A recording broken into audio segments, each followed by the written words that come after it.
லேவியராகமத்தின் புத்தகம் 26ஆம் அதிகாரத்தை எடுத்துக்கொள்வோம். லேவியராகமம் 26 9ஆம் வசனத்தை வாசிப்போம். எல்லாரும் எடுத்துக்கொள்ளுங்க, சேர்ந்து நல்ல விசுவாசத்தோடு வார்த்தை வாசிப்போம். இந்த வருடத்தில் கர்த்தர் நமக்கு கொடுத்திருக்கிற வார்த்தை என்னவென்றால், நான் உங்கள் மேல் கண்ணோக்கமாக இருந்து உங்களை பழுதமும் பெருகும் பண்ணி உங்களோட என் உடன்படிக்கையை திடப்படுத்துவேன். இன்னும் சேர்ந்து வாசிக்கலாம். நான் உங்கள் மேல் கண்ணோக்கமாக இருந்து உங்களை பழுதமும் பெருகவும் பண்ணி உங்களோட என் உடன்படிக்கையை திடப்படுத்துவேன்.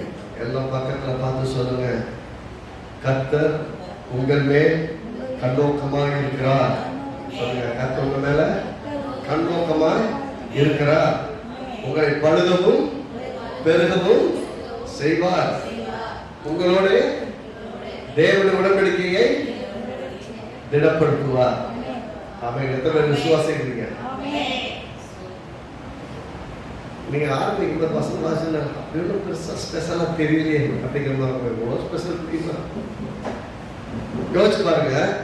இந்த வசனத்தை கர்த்தர் சொல்லும்போது என்ன சொல்றது, இதுல ரொம்ப ரொம்ப ஒன்றும் பெருசா விசேஷமா ஒன்றும் இல்லையே அப்படிங்கிற மாதிரி எனக்கே ஃபீல் ஆச்சு. ஏன்னா இந்த வருஷத்துக்கு ஒரு வார்த்தையை கொடுக்குறீங்களே என்ன யோசிச்சா நல்லா கவனிக்கிறோம். நான் உங்க மேல கண்ணோக்கமாக இருக்கிறேன்னு சொல்றாங்க. ஆங்கிலத்தில் மெசேஜ் டிரான்ஸ்லேஷனுக்கு சொல்ல, I will give you my full attention. என்னமா, என் கவனம் போல உங்க மேல தான் இருக்கும்.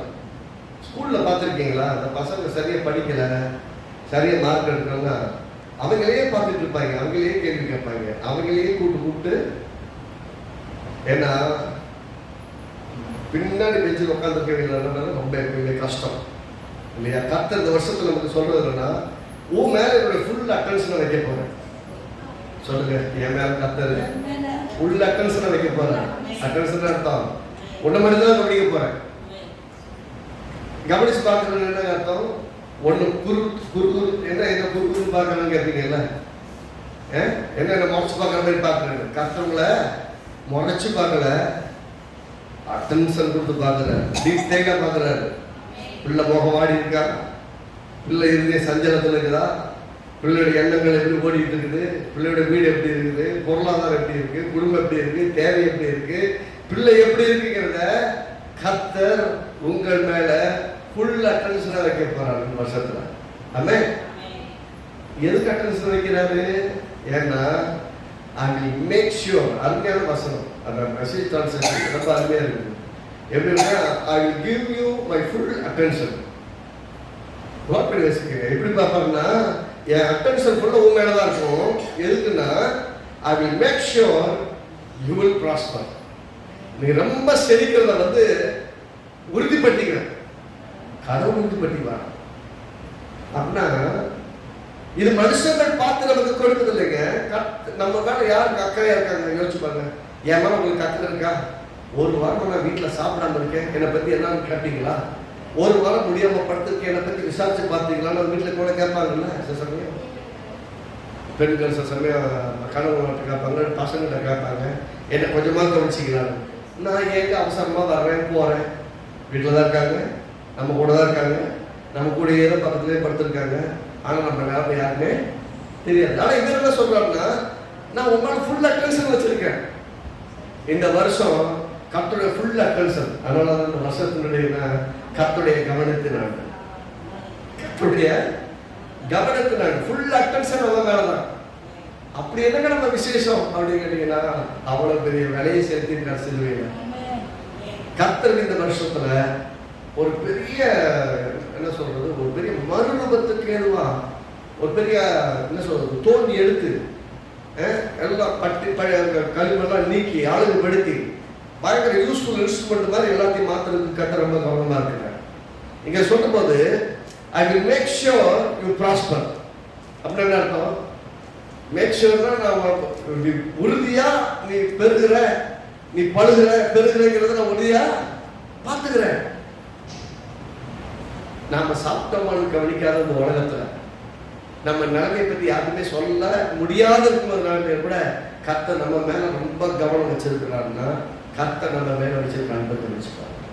என் மேல யாருமே அக்கறை இல்லை, என்னை யாரும் பார்க்கறது இல்லை, எனக்கு யாரும் உதவி செய்யறது நம்ம யோசிப்போம். ஆனா கர்த்தர் சொல்றாரு, உங்களை ஃபுல் அட்டென்ஷன் வச்சிருக்கிறேன். நீ பெருகிறத நீ நல்லா வளர ப்ராஸ்பர் ஆகுறது அப்படின்னா எல்லா ரீதியிலையும் உயர்றத, பொருளாதார ரீதியாக ஆவிக்குரிய ரீதியாக நீங்க உயர்றத நான் என்ஷூர் பண்ணிக்குவேன். அப்படின்னு நான் உறுதிப்படுத்திக்குவேன். நான் உறுதியாக செய்யறதுக்கு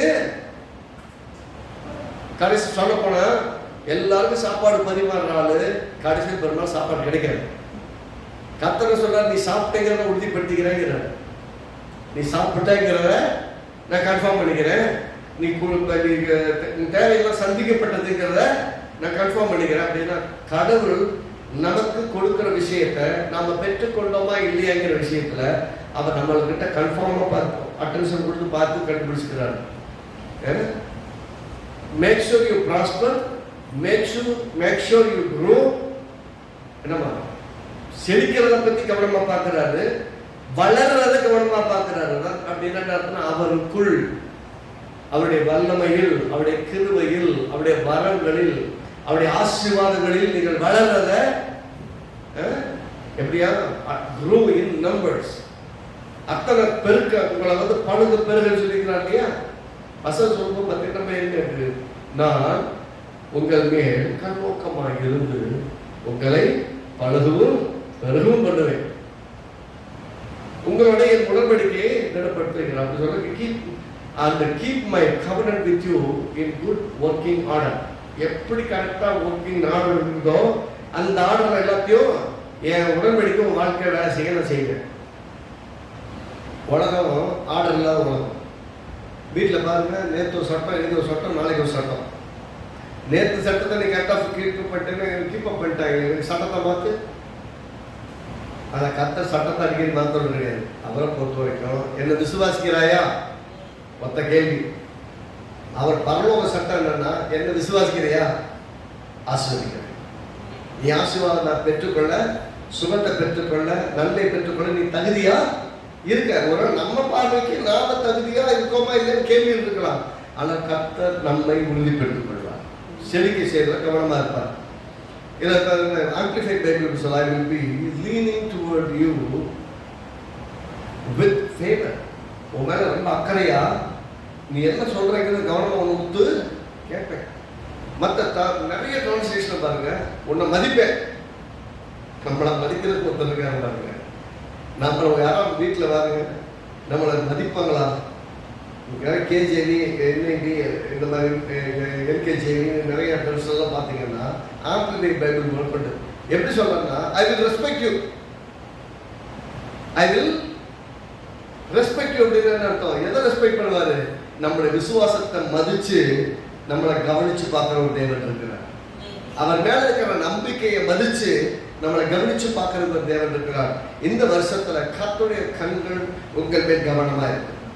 2017 வருஷத்துல கர்த்தர் இந்த ஆலயத்துல ஒரு வாக்குத்தத்தத்தை கொடுத்தார். கர்த்தராகினா அந்த திராட்சை செடியை பற்றி சொல்லுவார். கர்த்தராகினா இந்த திராட்சை செடியை அவங்க இரவும் பகலும் காத்துக்கொள்ளணும், ஒருவர் சேதப்படுத்தாதபடிக்கு காத்துக்கொள்ளுதல் வாக்கு பண்ணாரு. இது வரைக்கும் எல்லா விதத்திலும் காப்பாற்றிட்டு வந்திருக்கிறாரு, ரைட்டா? ஆனா இப்போ இந்த வருஷத்துல சபைக்கானாலும் சரி, உங்களுக்கானாலும் சரி, நீங்க வேற சபை வேற கிடையாது, நீங்க தான் சபை. நானே கோயில், நான் சொல்றேன், நானே ஆலயம், நான் தான் கோயில். கோயிலுக்கு போலையா அப்படியான கேட்டாங்க, நான் தாங்க கோயிலுக்கு சொல்லுங்க, அவங்களுக்கு புரியாது. ஆனா கோயிலுக்கு போகணுமா, அது இந்த வருஷத்துல வச்சிருக்கிறார் நமக்கு சிறப்பா.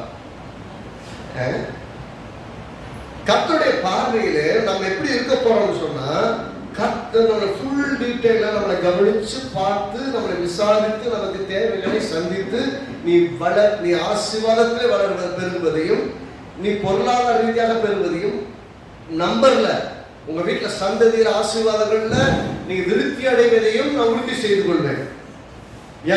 என்னுடைய உடன்படிக்கை உங்கள்கிட்ட நிலப்படுத்துவேன் அப்படின்னு கர்த்தர் சொல்றாரு. ஏன் இப்படி சொல்லணும் அப்படின்னு பாத்தீங்கன்னா, அந்த அதிகாரம் ஆரம்பிக்கும் போது, 26வது அதிகாரம் ஆரம்பிக்கும் போது இதுல எல்லாம் கவனமா இருங்க. இந்த ஆசீர்வாதம் கர்த்தர் உடனே கவனமா இருந்து உங்களை பெருகுவதை கர்த்தர் உறுதி செய்து கொள்ளணும்னா, கர்த்தர் உங்கள் வாழ்க்கையிலே நிறைவை, நன்மையை, செழிப்பை கொடுக்கணும்னா, அவருடைய உடன்படிக்கையை உங்களோட கூட நிலைப்படுத்த வேண்டும் என்று சொன்னால் செய்ய வேண்டிய 4 முக்கியமான காரியங்கள். அதாவது நாமெல்லாம் கிருபையின் காலத்தில் இருக்கிறோம் ஐயா, அப்புறம் இதுக்கு தேவையில்லாம இந்த கிரியை சேர்த்து உள்ள சொல்லுறீங்க அப்படின்னு கேட்டீங்கன்னா, இது அவங்க சொல்றதெல்லாம் கிடையாது. இது அன்னைக்கும் அதே தான், இன்னைக்கும் அதே தான், மாற்றமெல்லாம் கிடையாது. 1ஆம் வசனம் பாருங்க. லேவியராகும் 26 நீங்கள் உங்களுக்கு விக்கிரகங்களையும் சுரூபங்களையும் உண்டாக்காமலும் உங்களுக்கு சிலைகளை நிறுத்தாமலும் சித்திரம் தீர்த்த கல்லை நமஸ்கரிக்கும் பொருட்டு அதன் தேசத்தில் வைக்காமலும் இருப்பீர்களாக.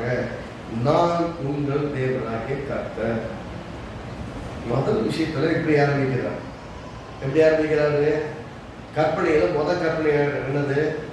நானே தேவன், என்னை இல்லாமல் வேறு தேவன் இல்லை, எனக்கு இணையாக ஒன்றை உண்டாக்கி நமஸ்கரிக்க வேண்டாம். இதான் கர்த்தருடைய 10 கட்டளையில முதல் கட்டளை. இன்னைக்கு இயேசுவை நம்ம விசுவாசிக்கிறோம்.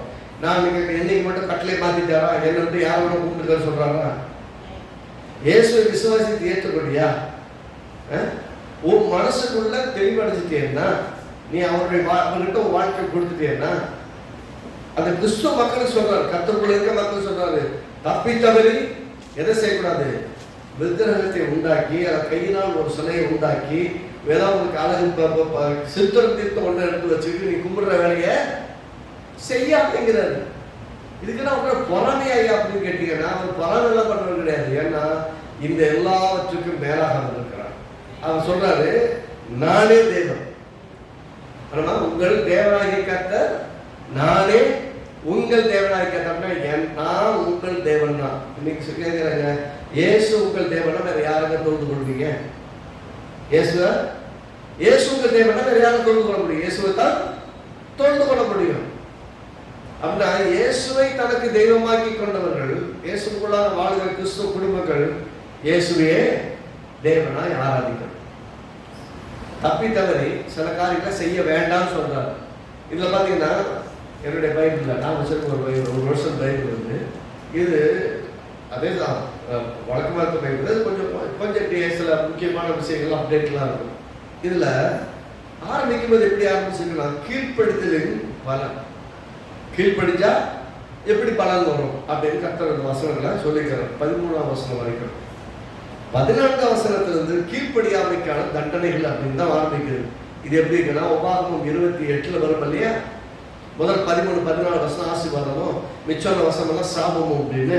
இந்த ஆசீர்வாதம் சாபமானதெல்லாம் முன்னாடி வச்சிருக்கிறார்ல, அந்த மாதிரி ஒரு பகுதி சொல்லப்போனா. ஆனா நம்ம அதெல்லாம் பின்னாடி 14க்கு அப்புறம் நம்ம பார்க்கல. நம்ம ஆசீர்வதிக்கப்பட்டவர்கள். நம்ம சொல்லுங்க, ஆசீர்வதிக்கப்பட்டவர்கள். நம்ம ஆராதிக்கப்பட்ட ஆண்டவராகிய இயேசு. ஆண்டவராகிய இயேசு ஆராதிக்கிறோம். சொல்றாரு, தப்பி தவறி இல்ல கவனமா இருக்கேங்கிறாரு. இதுல கவனமா இருங்க. தப்பி தவறி கூட கையினால ஒன்றை உண்டாக்கி வச்சு நீங்க தொண்டு கொள்றவங்களாம் மாறிடாதீங்க. அப்படி என்ன அர்த்தம்? இன்னைக்கு நிறைய இடங்கள்ல கிறிஸ்துவ சபைகள்ல, கிறிஸ்துவ ஆலயங்கள் சொல்லப்படுகிற நிறைய ஆலயங்கள்ல என்ன சிலைகளை செஞ்சு வச்சு அதுக்கு முன்னாடி போய் மெழுகுவர்த்தி ஏற்றி அதுக்கு முன்னாடி தாளம் விழுந்து கூப்பிட்டு வந்துட்டு இருக்கிறாங்க. கர்த்தர் சொல்றாங்கன்னா, தப்பி தவறி இந்த வேலையெல்லாம் செய்யாத. ஏன் செய்யாதீங்கன்னா, உன் தேவனாகிய கர்த்தர் ஒருவரே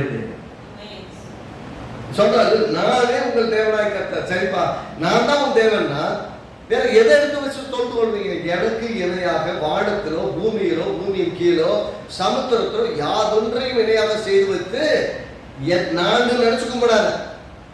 நான் தான் ஒரு தேவன்னா, நான் உண்டாக்கப்பட்டவர்களோடு ஒப்பிட முடியாது. நான் எல்லாவற்றையும் உண்டாக்கினவர் சொல்றாரு. நீங்க நான் என்ன சொல்றேன், உண்டாக்கினவரை உண்டாக்கப்பட்ட எதை வச்சு நீங்க அடையாளப்படுத்துவீங்க? அதெல்லாம் உண்டாக்கப்பட்ட ஒரு குருவும் செஞ்சா அதை மண்ணையோ கல்லையோ செய்வாங்க. அந்த மண்ணையோ கல்லையோ கூட உண்டாக்கினவர் கர்த்தர். அதனால என்ன சொல்றாரு, நான் உன் தேவனாகிய கர்த்தர்ப்பா. நீயே போயிட்டு ஒரு மெழுகுவர்த்தி ஏற்றிட்டு போயிட்டு ஒரு சிலைக்கு முன்னாடி விழுந்து வணங்கி இந்த கடவுளை என்ன காப்பாற்றுன்னு சொல்லிட்டு மேரி சிலையோ ஏதோ ஒரு சிலை கொண்டு வராங்க இல்லையா? அது எந்த விதத்தில் கரெக்டுன்னு கேட்க வர்றாரு. நான் உங்கள் தேவன்னா என்னையே நீங்கள் ஆராதிங்கன்னு சொல்றாங்க. இப்ப வெளியில இருக்கவங்களை பத்தி பேச வேண்டாம், நம்ம உள்ள இருக்கவங்களுக்கு 1000 பிரச்சனை இருக்குங்க இல்லையா? நம்பிக்கைகள் இன்னும் தடுமாறி இருக்காங்கல்ல.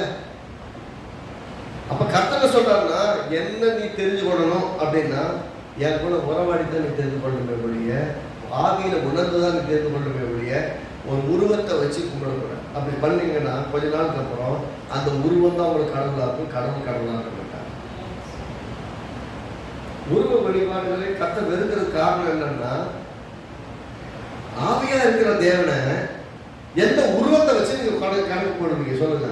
ஆவியான தேவனை. அதனால சொல்ற முதல் விஷயம், கர்த்தர் ரொம்ப கவனமாக சொல்றது இந்த 4 விஷயத்தை உங்கள் குடும்பங்களில் இராதபடிக்கு கவனமாய் பார்த்துக் கொள்ளணும். முதலாவது காரியம், உருவ வழிபாடுங்கிற விஷயத்த எதையும் செய்யாதீங்க. சிலுவையை கூட எடுத்து வச்சுக்கிட்டு, சிலுவை வந்து இயேசுடைய சிலுவையின் மரணம் அடிபட்டது மத்தெல்லாம் இருக்கு. சிலுவை வெளியே வச்சா தான் ரோட்ல வரவங்களுக்கெல்லாம் பார்த்தா இங்க ஒரு சர்ச் இருக்குன்னு தெரியும். அது சபை இருக்குன்னு காட்டுறது தான். அந்த சிலுவை கும்பிடுறது கிடையாது. சிலுவை அல்ல நம்முடைய தெய்வம், சிலுவையில மறித்தவர் தான் நம்முடைய தெய்வம்.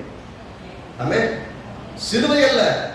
அப்ப நான் சிலுவையவே நீங்க முன்னாடி வைக்காதீங்க, சிலுவையில மறித்தவரை முன்னாடி வைங்கன்னு சொல்றாரு. நீங்க அவருக்கு ஆப்போசிட்டாவோ அவருக்கு இணையாகவோ அல்லது அவரை ரெப்ரசன்ட் பண்ற மாதிரியோ இதுதான் அப்படி சொல்ற மாதிரியோ ஒன்ன கூட உங்க கையில வைக்காதீங்க, உங்க வீட்டுல வைக்காதீங்க. முதல் விஷயம். ரெண்டாவது விஷயம், ரெண்டாவது வசனம் பாருங்க. ஓய்வு நாள், என் ஓய்வு நாளை ஆசரித்து என் பரிசுத்த ஸ்தலத்துக்குரிய பயபக்தியா இருப்பீர்களாக என்று கர்த்தர் சொல்றார். எப்படி இருக்கணுமா? முதல் விஷயம், தேவன் மட்டும்தான் தேவன், அவருக்கு இணையாக எந்த உருவ வழிபாடு செய்யக்கூடாது. ரெண்டாவது விஷயம், ஓய்வு நாளை முக்கியத்துவப்படுத்தும்.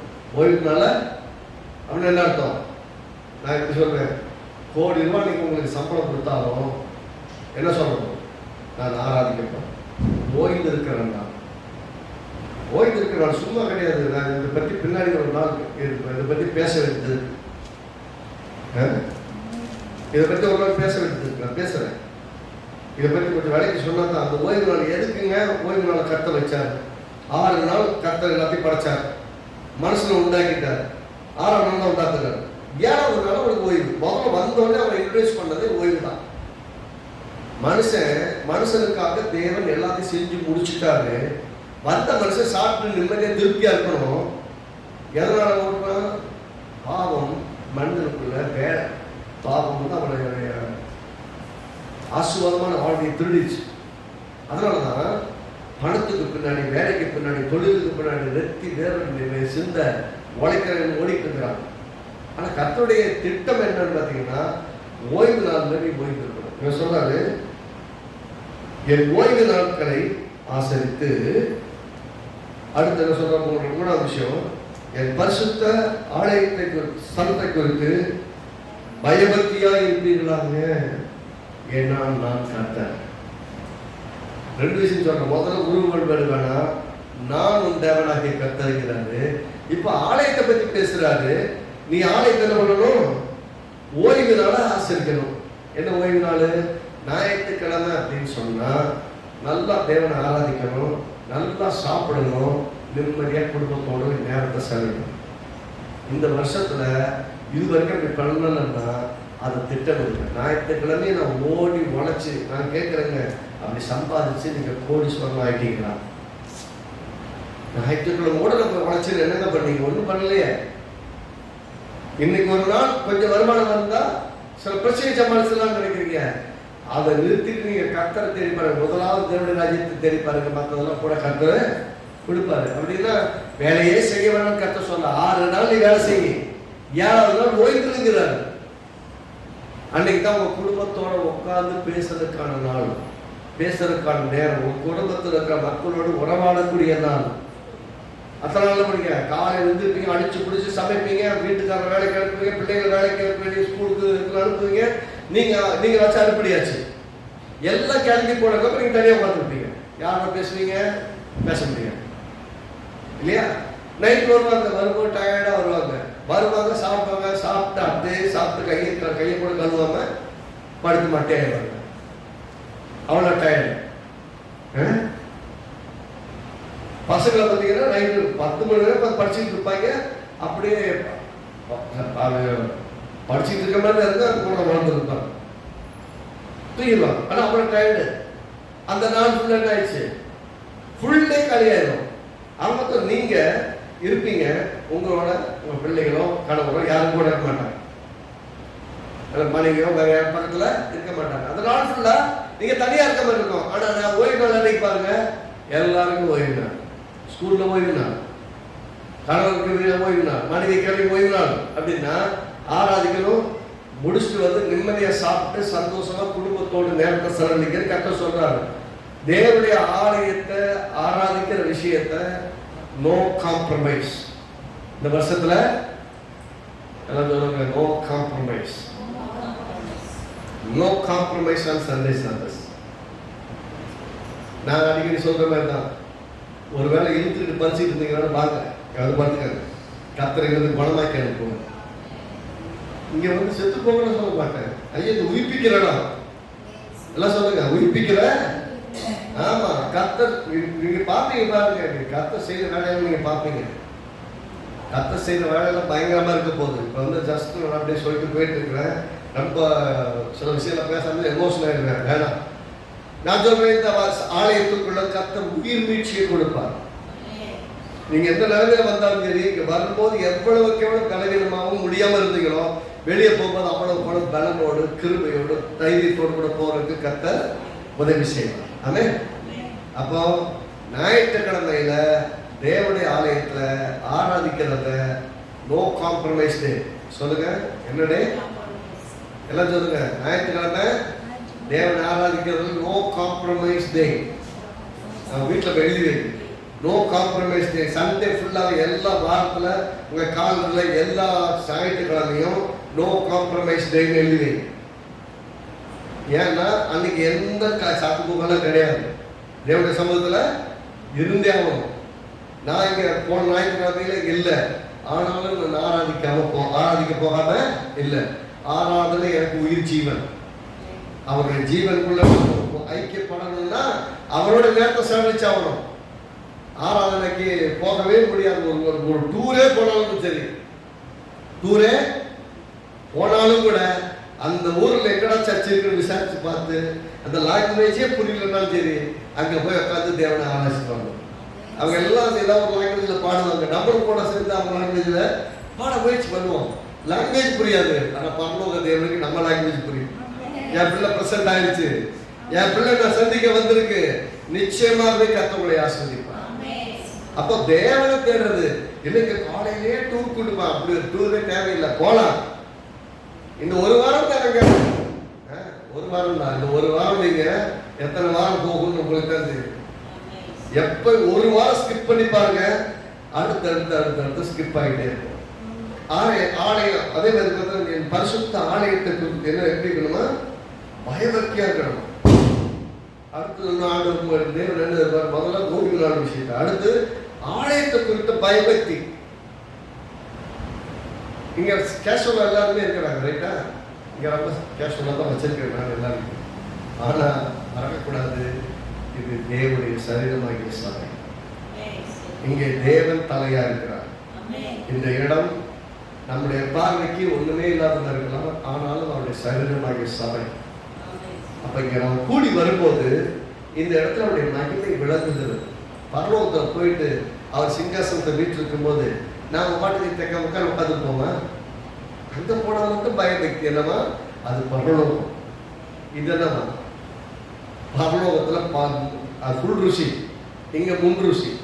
இங்க முன் ருசி அனுபவிக்கிற இடத்துல அவரை எப்படி தொழுதுனா பயபக்தியோடு தொழுது. சும்மா கேஷுவலா என்ன சொல்றது, தேவனுடைய ஆலயத்தையும் தேவனையும் கனவீனப்படுத்துகிற விதத்துல நம்ம என்ன பண்ணக்கூடாது, எதுவுமே செய்யக்கூடாது. தேவனுடைய சக விசுவாசிகளையும் சரி சக ஊழியக்காரர்களையும் சரி யாரையும் அற்பமாய் எண்ணக்கூடாது. ஏன்னா அவர்களும் உங்கள் சரீரமாகிய சபையிலே ஒரு உயிர், ஒரு அவயம், ஒரு உங்களுக்கு உதவி செய்யக்கூடிய ஒருத்தங்க. ஆக ரெண்டாவது விஷயம் என்னன்னா, ரெண்டாவது விஷயம் வந்து தேவனுடைய ஆலயத்தில் ஆராதிக்கிறத மிஸ் பண்ணவே கூடாது. நோ காம்ப்ரமைஸ் டே. மூணாவது வந்து தேவனுடைய ஆலயத்தை குறித்த பயபக்தி, வைராக்கியம். ஏன் சபை எல்லாம் சொல்லுங்க. சத்தமே வர மாட்டேங்குது. சொல்லுங்க, சத்தமா சொல்லுங்க. என்னுடைய சபை. ஆமா, எனக்கு எல்லா உரிமை இருக்கு. உரிமை இருக்குன்னு சொல்ற மட்டும் இல்ல, அந்த வீட்டுல செய்ய வேண்டிய கடமையும் இருக்கு. அந்த வீட்டுல செய்ய வேண்டிய கடமையும் இருக்கு. அந்த வீட்டு கடமைய இந்த நாட்கள், இந்த கிறிஸ்துமஸ் சமயங்கள்ல நான் அந்த பெயிண்டிங் ஆரம்பிச்சது வந்து நிறைவேற்ற எல்லாரையும் கட்ட நினைத்திருக்கிறார். கவனமா கவனிச்சு பார்த்துருக்கிறார். அதுக்குரிய பலன்களை கண்டிப்பா கொடுப்பார். நீங்க எதை செய்தீர்களோ கர்த்தருக்குரிய பலனை கொடுப்பார். ஆலயத்தின் மேல வாஞ்சிருக்கணுங்க, இல்லைன்னா அது முக்கியம். சரி, நாலாவது 3வது வசனம் வாசிங்க. நீங்கள் என் கட்டளையின்படி நடந்து என் கற்பனைகளை கை கொண்டாடும்படி செய்தால், அதனால என் கட்டளையின்படி நடக்கணும், என் கற்பனைகளை கை கொண்டு வாழணும். அப்படின்னு என்ன அர்த்தம்னா, கர்த்தருடைய வார்த்தையை விசுவாசித்து அதன்படி செய்ய வேண்டும். இங்க வர்றீங்க, வசனத்தை கேட்குறீங்க, கேட்டுட்டு அப்படியே போயிடுறது இல்லை. என்ன பண்ணணும்? அந்த வசனத்தை இருதயத்தில் வைத்து தியானித்து அதை விசுவாசித்து அதை வாழ்க்கையிலே நடைமுறைப்படுத்த வேண்டும். இங்க பிரசங்கிக்கப்படுகிற வார்த்தைகள், இங்க போதிக்கப்படுகிற வார்த்தைகள் உங்கள் வாழ்க்கையில உயிர்மீழ்ச்சியை கொடுக்கணும் அப்படிங்கிறதுக்காக தான் பண்றோம்.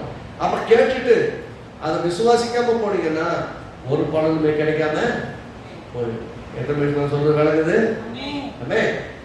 அப்போ இந்த 4 விஷயத்துல நீங்க கவனமா இருந்தா கர்த்தர் ரொம்ப கவனமா உத்து பார்த்துட்டு இருப்பாரு. இந்த 4 விஷயம் அவர் நிறைய வருஷம் அடிக்கலாம் வைக்கல. எப்படி ஆரம்பிக்கிறாருன்னா, முதல்ல அந்த கீழ்ப்படுதல் வரும் ஆசீர்வாதத்துல முதல் ஆசீர்வாதம் நீங்க அதுல கவனமா இருந்தா எப்படி? இந்த 4 விஷயத்துல நீங்க கவனமா இருந்தா, அந்த 4 விஷயம் என்னென்ன? 1, தேவனை தவிர வேற எந்த உருவ வழிபாடும் வழிபடப்படாது. 2வது விஷயம், தேவனுடைய ஓய்வுனால ஆராதனை வேலையை அசட்டை பண்ண கூடாது, கண்டிப்பா போயிடணும். நோ காம்ப்ரமைஸ் டே வைங்க. 3வது, ஆலயத்து குறித்த பயபக்தி. இங்க வந்த கேஷோ விழுந்தோ பரண்டா அந்த மாதிரிலாம் பண்ணக்கூடாது. இங்க வரும்போது ஆலயத்தில் இருக்குங்கிற அந்த கவனம், ஆண்டவருக்குரிய அந்த மகிமையை செலுத்தி நம்ம செயல்படணும். பக்கத்தில் இருக்கவங்களை அழைச்சி பண்ணக்கூடாது. ஏன்னா அவங்களும் தேவனுடைய ஆலயமா இருக்கிறார்கள், தேவனுடைய ஆவியானவங்களுக்குள்ள தங்கி இருக்கிறார். அவங்க முடிஞ்சது முடியல செய்யறாங்க செய்யலாம் அப்படிலாம் கிடையாது. அவங்கள பொறுத்த வரைக்கும் கர்த்தருடைய அவயம், அவருக்கு இடத்தையும் மேன்மையும் நம்ம கொடுத்துதான் ஆகணும். 4வது, கர்த்தருடைய வசனத்தை கேட்டுட்டு அதை விசுவாசித்து அதன்படி நம்ம கை கொண்டு வாழணும். இந்த 4 கரெக்டா செஞ்சா அடுத்த காரியம் கர்த்தர் என்ன செய்வார்னா, முதலாவது காரியம் 26வது அதிகாரத்திலே 4வது வசனம் பாருங்க. எப்படி ஆரம்பிக்கிறாரு? அப்படி செய்தால் நான் ஏற்ற காலத்தில் உங்களுக்கு மழை பெய்யப்பட்டது. என்னவா மழைன்னு சொல்லும் போது நீங்க இந்த பிசிக்கலா கல்ல பார்த்து அந்த மழையை பற்றி மட்டும் பேசுறது இல்லை. சில ஆண்டவர் சொல்ற ஆசீர்வாதமான மழை பெய்யும். எப்படி மழை பெய்யும்? ஆமா, சொல்லும்போது எப்படி சொல்ல பாருங்க, நான் ஏற்ற காலத்தில் உங்களுக்கு மழை பெய்யப்படும், பூமி தன் பலனை தரும். பூமி தன் பலனையும் வெளியில் உள்ள மரங்கள் தங்கள் கனியையும் கொடுக்கும். எது உங்களுக்கு கொடுக்கணுமோ அதை கொடுக்கும்படியா நான் மழையை பெய்யப்படுது. முதலாவது இந்த வருஷத்துல கர்த்தர் சொல்றது ஏற்ற காலத்துன்னு சொல்லும்போது இன் இட்ஸ் சீசன். அந்தந்த காலகட்டத்துல, வெயில் காலத்துல வெயில், மழை காலத்துல மழை, காத்து காலத்துல காத்து, குளிர் காலத்துல குளிர். கட்ட வருதா? ஆமா, இப்போ குளிர் போல எல்லாத்துக்கும் பயங்கரமா இருக்கு வர. இப்படி ஒவ்வொரு சீசன், இந்த கால சூழ்நிலைகளுக்கு சீசன் வச்சிருக்கிறது மாதிரி உங்களுக்கு மழை பெய்யறதுக்கு இன்னொரு சீசன் தான். ஆனா இந்த 4 சீசன் படி மழை பெய்யாது. உங்களுக்கு எப்ப எதுலாம் தேவையோ அப்பப்ப மழை பெய்யும். சொல்லுங்க, உங்களுக்கு எப்ப மழை பெய்யும்? சீசன்ல கிடையாது. உங்களுக்கு எப்பெல்லாம் தேவைங்கிற சீசன் இருக்குதோ அப்பெல்லாம் உங்க வாழ்க்கையில ஆசீர்வாதமான மழை பெய்யும். எப்பெல்லாம் உங்களுக்கு மரம் கனி கொடுக்கணுமோ அப்பப்ப மரம் கனி கொடுக்கும். எப்பப்பெல்லாம் வயல் கனி கொடுக்கணுமோ அப்பப்ப வயல் கனி கொடுக்கும். எப்பப்பெல்லாம் தொழில் ரீதியாக வருமானம் வரணுமோ அப்பெல்லாம் தொழில் ரீதியாக வருமானத்தை ஓர வைப்பாரு. எப்பெல்லாம் உங்களுக்கு எப்படி சொல்லணும்னா காலத்தில் மழை பெய்ய பண்ணுவேன். எப்படி மழைன்னா பூமி தன்னுடைய பலனை கொடுக்கும். சாபம் பூமி உனக்கு விளையாம போயிடும் சொன்னார். தேவன் சொல்றாரு, நீ கர்த்தருடைய வார்த்தை விசுவாசித்து வாழ்றதுனால நிலத்துல தன் விளையும். ஈசாக்கு விளைச்சான், விளைஞ்சது. யாருக்குமே விளையாத காலத்துல, யாருமே அறுக்காத காலத்துல அவன் அறுத்தான். உங்களுடைய வாழ்க்கையை பார்த்து ஆண்டவர் சொல்லுகிறார், நீங்கள் விதைக்காத மக்கள் இருக்கிற காலத்துல நீங்க விதைச்சா விளையும், நீங்க உழைச்சா பலன் கிடைக்கும். நீங்க எடுக்கிற முயற்சியை கர்த்தர் ஆசீர்வதிப்பார். நீங்க போடுகிற ஒவ்வொரு இன்வெஸ்ட்மெண்ட்டையும் கர்த்தர் பெருக பண்ணுவார். நீங்க எடுக்கிற ஒவ்வொரு ஸ்டெப்பையும் கர்த்தர் பாதுகாப்பார். உங்களுக்கு ஆசீர்வாதமான மழை பெய்யும், பூமி பலனை கொடுக்கும்ங்கிறார். அப்படின்னா அர்த்தம், நீங்க வேலை எதை வேலை செய்வீங்களோ அந்த வேலையில பலன் இருக்கு.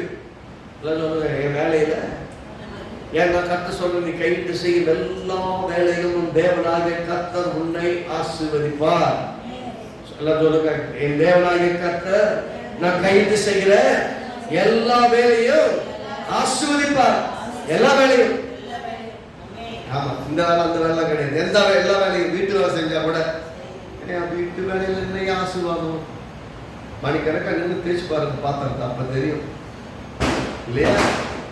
மணிக்கணக்கா தேய்க்கிறவங்களுக்கு தான் அந்த கஷ்டம் தெரியும். அப்படின்னீங்கன்னா மணிக்கணக்கா நீங்க தேய்ச்சிங்கனாலும் சரி, கர்த்தர் உங்கள் கைகளை திடப்படுத்துவார். எவ்வளவு வேலை செஞ்சீங்கன்னு தெரியாத அளவுக்கு சோர்வு வராதபடிக்கு உங்களுக்கு பலனை கொடுப்பார். ஆசீர்வாதமான காரியங்கள் உங்கள் வாழ்க்கையில கர்த்தர் செய்வார். ஆமென்.